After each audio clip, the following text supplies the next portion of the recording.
नमस्कार दोस्तों, मैं सचिन कुमार आपका स्वागत करता हूं आपके YouTube चैनल पर। उम्मीद करता हूं आप सभी लोग खुश होंगे, स्वस्थ होंगे।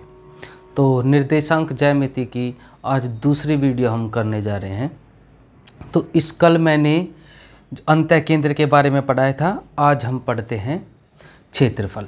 बहुत ही इम्पोर्टेंट पॉइंट है। तो त्रिभुज का क्षेत्रफल देखिए, यदि किसी भी त्रिभुज के 3 शीर्ष दिए हों, x1 y1, b x2 y2 और c x3 y3, यदि किसी भी त्रिभुज के 3 शीर्ष दिए हैं तो उसका क्षेत्रफल ज्ञात कैसे किया जाता है।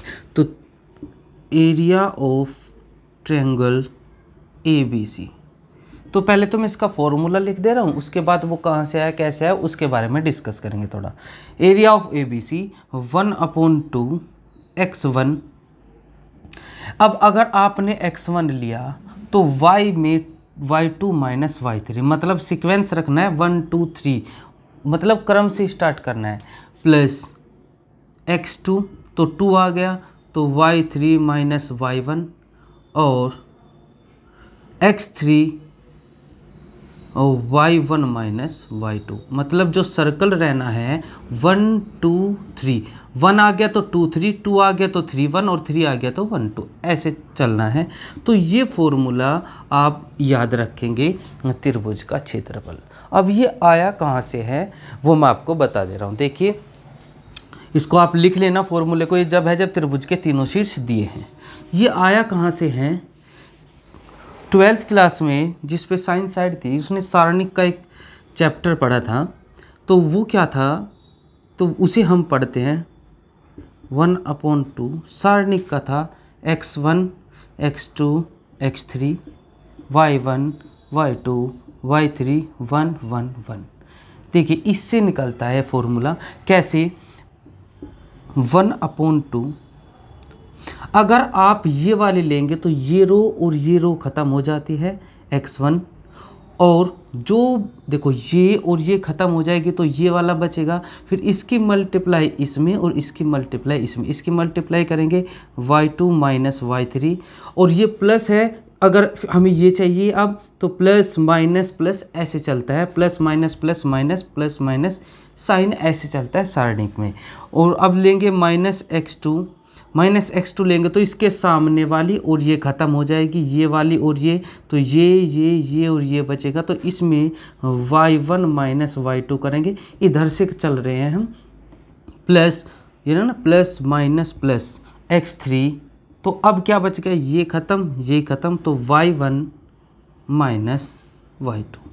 लेकिन इसमें से जब हम माइनस कॉमन ले लेंगे तो 1/2 x1 y2 minus y3, minus common लेंगे तो प्लस हो जाएगा x2 है y1 माइनस y3 रहेगा, तो y3 माइनस y1 और plus x3 y1 minus y2। ये फॉर्मूला यहाँ से क्रिएट हो जाता है। तो बाई चांस आपके वो याद नहीं रहे तो सारणिक से आप इस प्रकार ज्ञात कर सकते हैं, वरना फॉर्मूला सीधा आप याद रखें। ठीक है, इस पर आधारित क्वेश्चन कराता हूँ, आपको अच्छे से समझ आ जाएगा। चलिए क्वेश्चन देखते हैं। इसने कहा कि किसी त्रिभुज के शीर्ष P Q तथा R है। किसी त्रिभुज के शीर्ष जो है वो P के निर्देशांक क्या दिए हैं, 3,5, Q के क्या दिए हैं -2,8, और R के क्या निर्देशांक दिए हैं 4,7 दिए हैं। अब इसने कहा है कि इसका क्षेत्रफल ज्ञात कीजिए। अब हमें इसका क्षेत्रफल ज्ञात करना, त्रिभुज के तीनों शीर्ष दिए हैं क्षेत्रफल। तो क्या करेंगे, इसे मान सकते हैं आप x1 y1 x2 y2 और x3 y3। तो डायरेक्ट एरिया का फॉर्मूला लिखेंगे, फॉर्मूला लिख सकते हैं या फिर डायरेक्ट लिखना, x1 y2 minus y3 plus x2 y3 minus y1 और plus x3 y1 minus y2।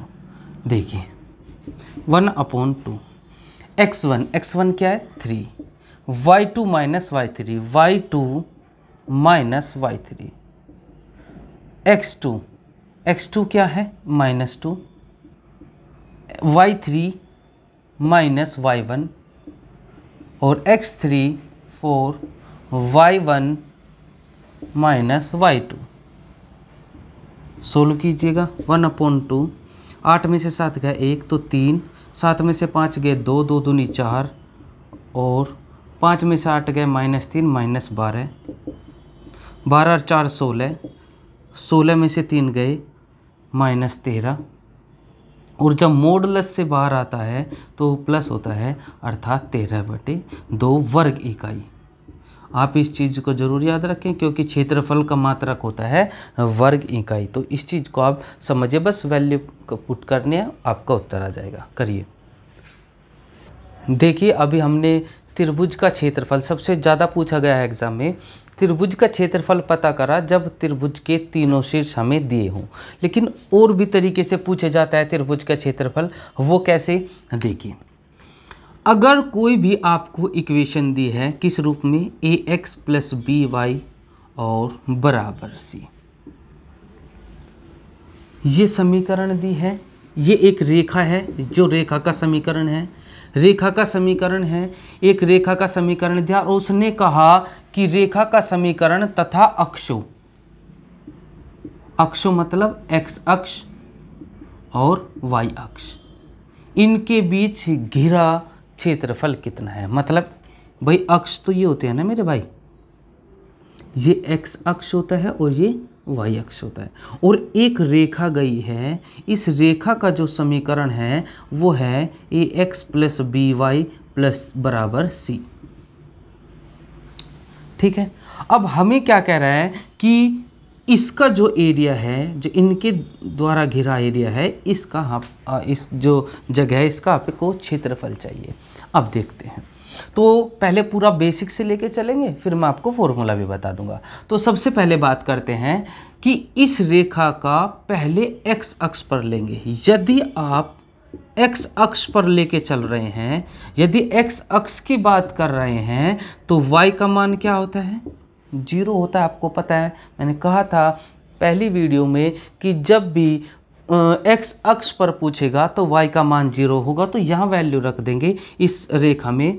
तो ax प्लस 0 बराबर c, x बराबर c/a, x का मान आ गया, अर्थात x क्या है, यहाँ से यहाँ तक की दूरी c/a। ठीक है, क्योंकि x अक्ष पर x अक्ष इधर ही तो होता है। अब दूसरी बात, यदि y अक्ष पर कहेगा, y क्योंकि इसने कहा ना x अक्ष और y अक्ष पर, तो y अक्ष पर कह रहा है तो x का मान 0 होगा। अब 0 रखेंगे जब इसमें, तो 0 तो रख देंगे तो by बराबर c, y बराबर आ गया c/b, अर्थात ये जो आ गया वो आ गया c/b। अब हमें क्षेत्रफल चाहिए त्रिभुज का, ये त्रिभुज ही तो बन गया भाई, समकोण त्रिभुज बन गया। समकोण त्रिभुज का क्षेत्रफल होता है 1/2 बेस इंटू हाइट। 1/2 बेस कितना है, आधार कितना है c/a और हाइट कितनी है c/b, अर्थात फॉर्मूला बन गया c²/2ab। आई बात समझ में? तो पहले क्या चीजें देखी आपने, एक रेखा दी है और वो कहेगा कि एक रेखा तथा दोनों अक्षों के बीच जो क्षेत्र बनता है उसका क्षेत्रफल पता कीजिए। तो आप पहले तो बेसिक से फॉर्मूला कैसे क्रिएट हुआ है मैंने तो ये आपको बताया है। ठीक है, कैसे, पहले x अक्ष पर देखेंगे तो y का मान 0, फिर y अक्ष पर देखेंगे तो x का मान 0, यहाँ से x और y की वैल्यू निकाल ली। एरिया का फॉर्मूला 1/2 बेस इंटू हाइट होता है, बेस ये वाला होता है, हाइट ये वाली होती है, c²/2ab। अब डायरेक्ट आप क्या समझ रहे हैं, आप डायरेक्ट समझ रहे हैं कि अगर वो कभी भी आपको एक समीकरण दे दे और कह दे अक्षों के बीच क्षेत्रफल कह दे, तो डायरेक्ट आप फॉर्मूला निकाल सकते हैं c²/2ab। जो रेखा की समीकरण आपको देगा उसकी इससे तुलना कर देनी है और इसमें वैल्यू रख देना था। ये तो होता है बिल्कुल बेसिक, ये डायरेक्ट फॉर्मूला होता है, लेकिन वो बेसिक भी सीखना आपको जरूरी है। ठीक है, अब इस पर आधारित हम सवाल करते हैं कैसे पूछा जाता है। देखिए सवाल में कहा है कि 4x + 3y = 12। मोस्ट इंपोर्टेंट सवाल है।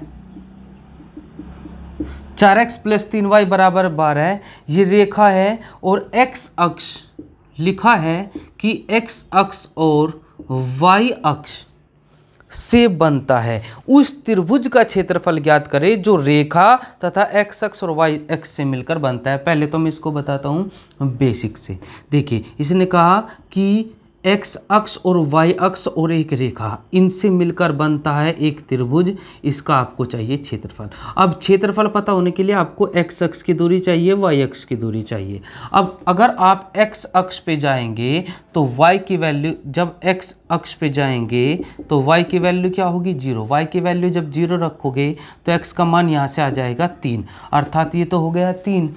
अब अगर आप y अक्ष पे जाएंगे तो x की वैल्यू क्या हो जाएगी 0। अब x की वैल्यू 0 ही रखेंगे तो ये खत्म, तो 3 × 12, y की वैल्यू कितनी हो जाएगी 4, अर्थात ये कितनी आ गई मेरे दोस्त 4। अब क्षेत्रफल क्या होता है, क्षेत्रफल होता है 1/2 बेस इंटू हाइट, 2 दूनी 4, अर्थात कितना आ गया 6 वर्ग इकाई। समझ में आपके आई बात। तो ये तो था आपका बेसिक। कभी आप फॉर्मूला भूल जाए तो आप इससे आराम से कर सकते हैं, आपको सीखना है ये।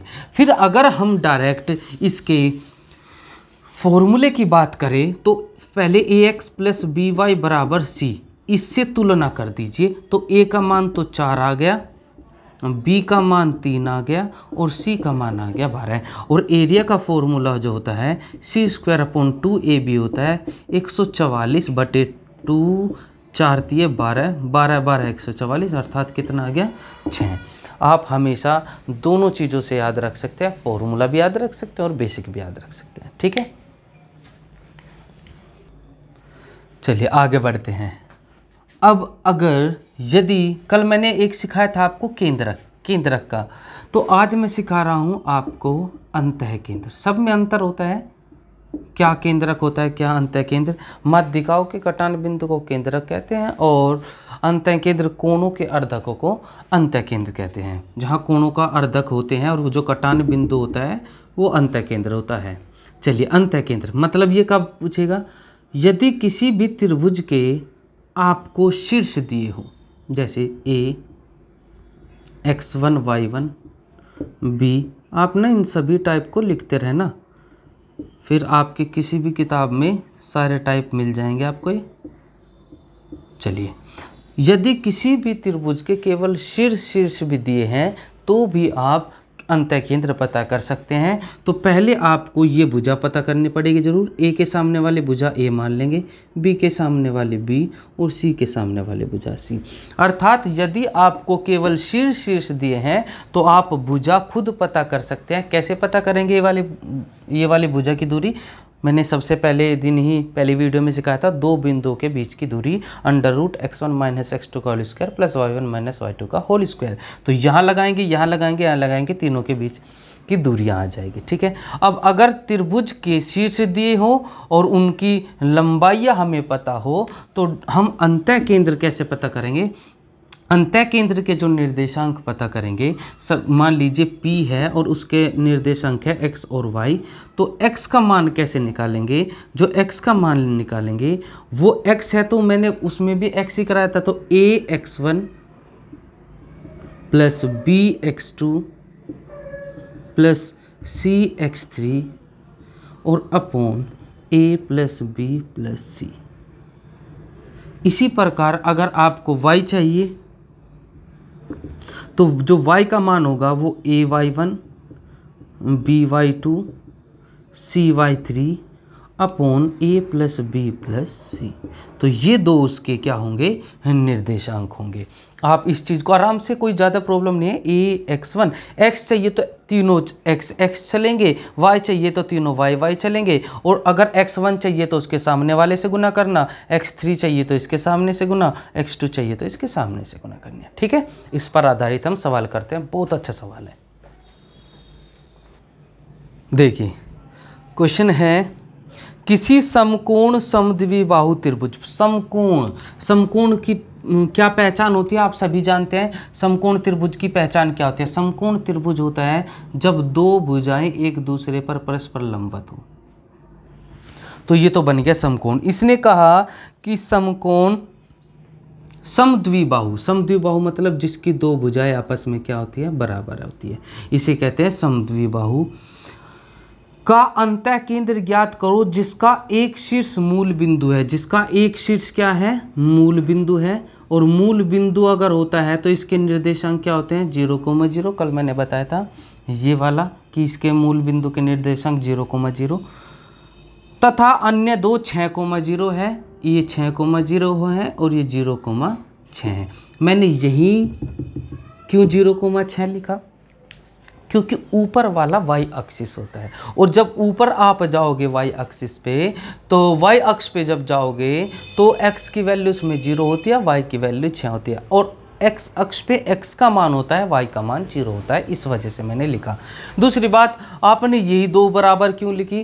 क्योंकि किसी भी समकोण त्रिभुज की परिभाषा ही ये है कि त्रिभुज की परिभाषा है कि सबसे बड़े वाली भुजा जो ये होती है वो अन्य दोनों भुजाओं, जो कर्ण होता है वो अन्य दोनों भुजाओं से बड़ा होता है। इस वजह से लिए अगर हम इसको बराबर कर दे तो ये त्रिभुज की कल्पना ही गलत है, त्रिभुज नहीं बन सकता, क्योंकि त्रिभुज की यही परिभाषा होती है, कर्ण हमेशा अन्य दोनों भुजाओं से बड़ा होता है। ठीक है, इसने कहा कि अब हमें चाहिए जी इसका अंतः केंद्र। तो क्या करेंगे मेरे भाई? हमें ये दूरी पता होनी चाहिए, ये दूरी पता होनी चाहिए, ये दूरी पता होनी चाहिए। या तो आप इस फॉर्मूले से आप निकाल सकते हैं दूरी का x1 माइनस x2 का whole square plus y1 minus y2 का होल स्क्वायर, इससे पता कर सकते हैं सभी की दूरी। अन्यथा आपको एक चीज़ पता है, देखो आप y एक्सिस पे जा रहे हो, y एक्सिस पे जा रहे हो, कितना जा रहे हो? 6, तो इसका मान 6 हो गया। x एक्सिस पे कितना जा रहे हो? x एक्सिस पे जा रहे हो आप 6, ये 6, और ये समद्विबाहु समकोण त्रिभुज है, समद्विबाहु समकोण है, तो ये हो जाएगा 6√2। क्यों? क्योंकि किसी भी समकोण त्रिभुज में अगर दो भुजाएं a है तो पाइथागोरस प्रमेय लगा के उसका मान हो जाता है a√2 हो जाता है। तो इसमें पाइथागोरस प्रमेय लगा दो, या फिर इन दोनों से आप ये वाला फॉर्मूला लगा के ये मान पता कर सकते हैं। हजारों तरीके हैं, आपको क्या समझ में आ रहा है? मैटर वो करता है। तो तीनों भुजाएं आ गई और तीनों शीर्ष आ गए। तो अंतः केंद्र, तो पहले अगर P है इसका अंतः केंद्र और उसके निर्देशांक है x, y, तो x कैसे पता करेंगे? मैंने बता रखा है, दोबारा लिख देता हूँ, ax1 bx2 और cx3। अगर सपोज करो आपको ये नहीं समझ में आ पा रहा कि क्या x1 क्या x2 क्या x3, तो कोई टेंशन वाली बात नहीं है, बस आप x से देखिए। 0 की गुना होनी है 6 में, तो 0, फिर इस 0 की गुना होनी, इस 6√2 की गुना होनी है 0 में, तो 0, ये भी हो गया, ये भी हो गया, और इस 6 की गुना होनी है 6 में, 6 6 36 बटे a plus b plus c, 6 और 6 12, 12 प्लस 6√2, अर्थात 36/12 कॉमन ले लिया, 6 कॉमन ले लिया, तो 2 प्लस √2, तो x का मान आ गया 6/2 प्लस √2। क्लियर है? अब हमें चाहिए y का मान, y का मान चाहिए, तो y के लिए कैसे करेंगे मेरे दोस्त?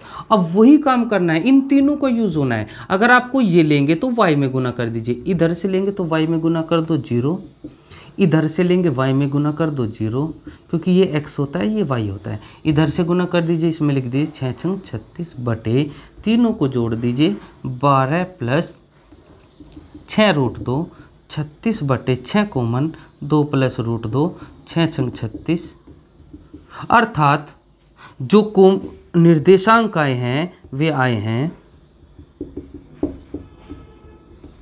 ठीक है मेरे भाई, तो ये भी बहुत अच्छा सवाल था, आप इसको भी अच्छे से समझिए। तो इसमें 3 शीर्ष दिए हैं, इसमें आपको बहुत अच्छे तरीके से समकोण भी कह दिया, समद्विबाहु भी कह दिया, तो बहुत लॉजिकल क्वेश्चन है, करिए आराम से।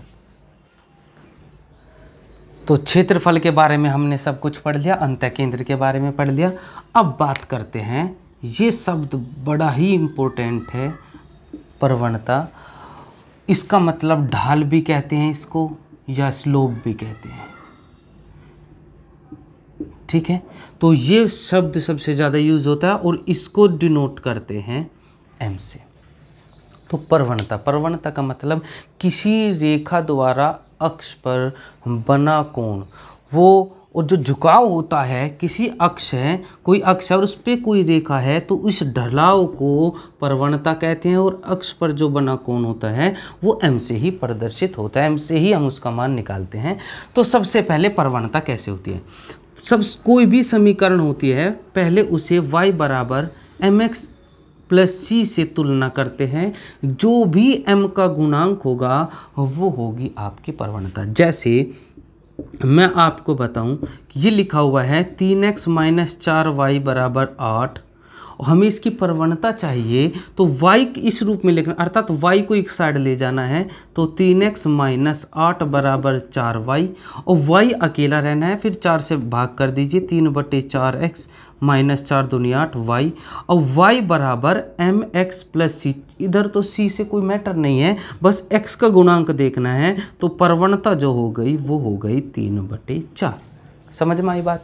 अर्थात प्रवणता इस समीकरण के रूप से हम निकालते हैं। अगर आपको कोई एक रेखा की समीकरण दी है और उसकी आपको प्रवणता पूछे, तो आप y बराबर mx प्लस सी से तुलना करा के प्रवणता निकाल सकते हैं इस टाइप की समीकरण से, ठीक है।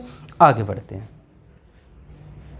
यदि हमें प्रवणता का मान पता लग जाए, प्रवणता m पता हो, तो आप उसका एंगल पता कर सकते हैं m बराबर tan थीटा से। अब कैसे, जैसे सपोज कीजिए आपको एक एग्जाम्पल में समीकरण दी है कि y बराबर x प्लस 4, तो इसमें आप एंगल बताइए, कोण बताइए। तो सबसे पहले कोण तभी पता करेंगे जब आपको क्या पता हो, m। तो y बराबर mx प्लस सी से तुलना करके पहले m की वैल्यू क्या निकल गई, m की वैल्यू हो गई 1, और m बराबर होता है tan थीटा, और ये 1 कितने डिग्री का मान होता है, tan 45 का मान होता है, तो थीटा का मान कितना आ गया, 45 डिग्री। अगर आपको ये एंगल वगैरह का मान पता करना हो तो ट्रिग्नोमेट्री की मैंने क्लास डाल रखी है, उसमें मैंने सारणी वगैरह सब बता रखी है, तो आप उसको जाके देख सकते हैं, ठीक है। तो अगर किसी रेखा से आपको कोण पता करना हो तो पहले प्रवणता निकालेंगे और फिर m बराबर क्या लिखेंगे, tan थीटा। आगे बढ़ते हैं। प्रवणता आपने पता कर ली कैसे कैसे निकलती है। अब और भी तरीके, यदि आपको दो बिंदु दें, x1 y1 x2 y2, और अब इन दो बिंदुओं की आपको प्रवणता चाहिए, तो कैसे निकलता है, m बराबर y2 माइनस y1 बटे x2 माइनस x1। देखिए आपको ये सारे फॉर्मूले स्टेप बाय स्टेप लिखने पड़ेंगे कि किस तरीके से हमें इसे करना है। फिर अब इस पर आधारित सवाल आप कर सकते हैं कि दो बिंदु दिए हैं, वो सवाल जब आएंगे ना तो इसमें मिक्सअप आ जाएगा, उसमें रेखा से भी निकाल लेंगे, इनसे भी। लेकिन आप इनको आप लिखते रहें कि यदि दो बिंदु दिए हैं तो प्रवणता कैसे पता करते हैं, ठीक है। मैंने अभी आपको बताया कि एक रेखा से एक प्रवणता निकलती है, तो दो रेखाओं से कितनी प्रवणता हो जाएगी, 2। अर्थात या तो आपको दो रेखाएं दी हो और या फिर आपको दो प्रवणताएं। यदि आपको m1 और m2 दो प्रवणता पता हो, देखिए बहुत बेहतरीन टॉपिक है प्रवणता का, स्लोप का। इसमें से कई प्रकार के सवाल खासकर रेलवे में बहुत ज़्यादा पूछे जाते हैं। देखिए m1 और m2 दो प्रवणता है, तो आपको एंगल कैसे पता करेंगे, tan थीटा बराबर m1 minus m2 upon 1 plus m1 into m2। Modulus का मतलब है हमेशा जो बाहर आएगा वो प्लस का मान आएगा, ठीक है। तो अगर आपको दो प्रवणताएं दी हैं तो आप tan थीटा का मान ऐसे पता कर सकते हैं, थीटा यहाँ से निकल जाएगा, ठीक है। इस पर आधारित सवाल किस प्रकार से पूछा गया है वो हम देखते हैं। तो सवाल है अगला ये कि दो रेखाएं हैं और इसने कहा है दो रेखाओं के बीच का कोण। अब इन दो रेखाओं का कोण चाहिए। देखो इसमें डायरेक्ट वो m1 m2 नहीं देगा, हमें पहले इससे m1 निकालना पड़ेगा और इससे m2 निकालना पड़ेगा। तो देखिए मैंने आपको बताया था इसे लिखेंगे पहले y बर, तो y वाले को एक तरफ लेके आइए, x + 13 = 3y। अब y अकेला चाहिए क्योंकि आपका जो दिमाग होना चाहिए y बराबर mx + c के रूप में समीकरण लिखी जानी चाहिए। तो y बराबर अब 3 भाग में आ जाएगा तो x/3 + 13/3 बराबर y। और जब तुलना करेंगे y बराबर mx + c से तो यहाँ से m1 का मान आ जाएगा 1/3। अब इधर आपको y रखना है तो इधर ले जाएंगे सबको, 2y बराबर -x + 111, y बराबर -x/2 + 111/2। अब तुलना करेंगे तो दूसरी प्रवणता आ जाएगी -1/2y, y बराबर mx + c से तुलना कर दें। c से हमें कोई मतलब फिलहाल नहीं है। अब हम जो है हम फॉर्मूला लगाएंगे tan थीटा बराबर क्या, tan थीटा बराबर modulus m1 - m2/1 + m1 × m2, ये आप फॉर्मूला लगाएंगे। तो tan थीटा बराबर m1 - m2, तो 1/3 जब माइनस करेंगे तो माइनस माइनस प्लस हो जाएगा और 1 प्लस इस दोनों की गुना और ये हो जाएगा फिर माइनस का, कितना हो जाएगा 1/6। तो एलसीएम लेंगे, इसकी गुना इसमें, इसकी गुना इसमें, 5/6/6, ये कम 6 में से गया 5/6 और मोडुलस लगेंगे, सब कट के आ गया 1। और ये कितने का मान है tan 45 का, tan से tan कट जाएगा, थीटा का मान कितना आ गया 45। तो मेरे दोस्तों अगर आपको m1 m2 ना दिया हो तो आपको दो समीकरण देगा, उन दो समीकरण से m1 m2 निकालना है, तब जाके इसका एंगल निकलेगा। ठीक है, बहुत महत्वपूर्ण सवाल है, करिए। चलिए अब आपको नेक्स्ट पॉइंट लिखना है। नेक्स्ट पॉइंट ये है, यदि हमें एक बिंदु x1, y1 व प्रवणता m ज्ञात हो, यदि हमें एक बिंदु और प्रवणता ज्ञात हो तब समीकरण कैसे लिखेंगे, समीकरण कैसे ज्ञात करेंगे? तो वो समीकरण जो होगी वो होगी y - y1 बराबर m × x - x1। अर्थात यदि हमें कोई बिंदु व प्रवणता दी हो, रेखा का समीकरण पूछे, तो ये फॉर्मूला लिखेंगे y - y1 बराबर mx - m2। और जहां m किसी कई अन्य रूपों से पता कर सकते हैं, हो सकता है वो क्या दे दे मेरे दोस्त, आपको एक बिंदु दे दे और एक कोण दे दे। अगर आपको कोण दे दिया थीटा का मान, तो वहां से m बराबर tan थीटा से आप थीटा वैल्यू रख के तब भी m का मान निकाल सकते हैं। ऐसा जरूरी नहीं होता कि वो सीधा सीधा मान दे दे, हो सकता है वो एंगल दे दे, एक और रेखा का समीकरण देते वहां से m का मान निकालना पड़े। तो किसी भी रूप से आप को वो सवाल दे सकता है, लेकिन फिलहाल आपको याद रखना है, मेनली यही याद रखना है कि आपको एक बिंदु और प्रवणता अगर आपको ज्ञात हो जाए तो रेखा का समीकरण आप इस प्रकार से निकाल सकते हैं। ठीक है, और अगर दो बिंदु होगा जहां अगर आपको अन्य दो बिंदु दिए हैं तो जहां m बराबर एक और एक तो आप जानते हैं m बराबर tan थीटा, ये जब पता करना है m का मान जब थीटा दिया हो। और अगर दो बिंदु दिए हैं तो y2 - y1 x2 - x1, तब आप क्या इससे भी ज्ञात कर सकते हैं। आई बात समझ में? तो इसका मतलब क्या है, पहले तो आप इन्हें उतार लेना, फिर तो एक बिंदु और प्रवणता दी हो, और यदि आपको इसे एक बार लिख लेना, फिर यदि आपको दो बिंदु दिए हैं, यदि हमें दो बिंदु दे दे, इनसे होकर जाने वाली रेखा का समीकरण, हिंदी की राइटिंग भुंडी से कल की है तो आप थोड़ा एडजस्ट कर लेना मेरे दोस्तों। तो दो रेखाओं के बीच समीकरण ज्ञात करना है, दो रेखाओं से होकर जाने वाली, तो क्या करेंगे y माइनस वाई वन, ये फिर वही y माइनस वाई वन बराबर y2 माइनस वाई वन बटे x2 माइनस x1 और into y minus y one. देखो वही फॉर्मूला है, कौन सा, y माइनस वाई वन बराबर m into x minus x1।